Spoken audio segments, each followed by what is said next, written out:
공약 검증 마지막 날입니다. 이번 부산시장 선거의 특징 중 하나는 후보자들 간의 공약이 비슷비슷하다는 점입니다.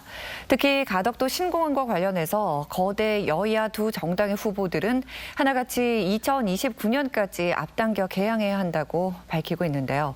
구체적인 실행 방안은 다소 모호합니다. 송광모 기자입니다. 지난 4월 국토교통부는 가덕도 신공항 사전 타당성 검토 결과를 발표했습니다. 결론은 해상 매립식 공항, 개항 시점은 2035년으로 제시했습니다.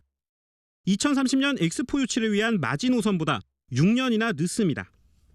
육상에 3곳의 구멍을 뚫어서 시추를 해서 기관을 확인하고 해상은 7구멍을 뚫어서 확인을 하고 일반 4차 단계는 하지 않지만 좀 나름대로 조사한 건데.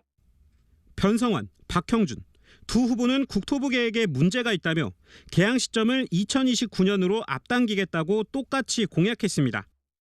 그렇다면 어떻게 6년이나 앞당기겠다는 걸까? 변성환 후보는 2029년 개항을 목표로 만들어진 기존 부산시안을 따라야 한다고 밝혔습니다. 가덕도 대항항을 동서로 가로지르는 기존 형태로 해상 매립을 최소화해 공기를 단축하겠다는 겁니다. 하지만 국토부는 인근 항공기와 선박 등 안전 문제가 있다며 부산시안을 그대로 적용하기엔 무리가 있다고 밝힌 바 있습니다.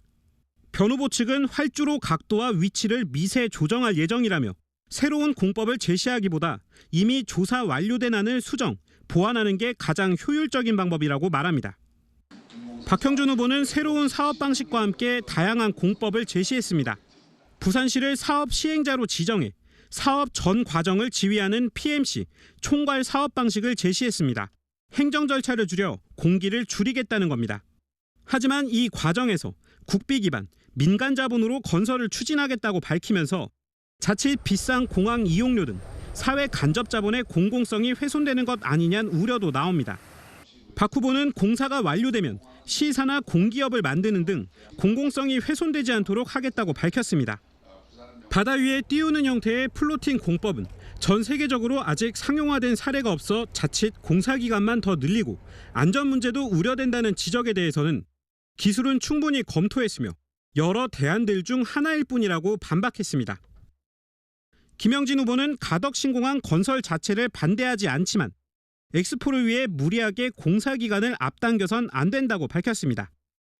특히 국토부 검토 과정에서 당초 건설 비용보다 2배가량 늘어난 점을 지적하며 경제성과 안전성을 다시 한번 따져봐야 한다고 밝혔습니다. 또 가덕도 주변 해양 생태계 보존 대책을 마련하고 공항을 건설해야 한다고 주장했습니다. MBC 뉴스 송광모입니다.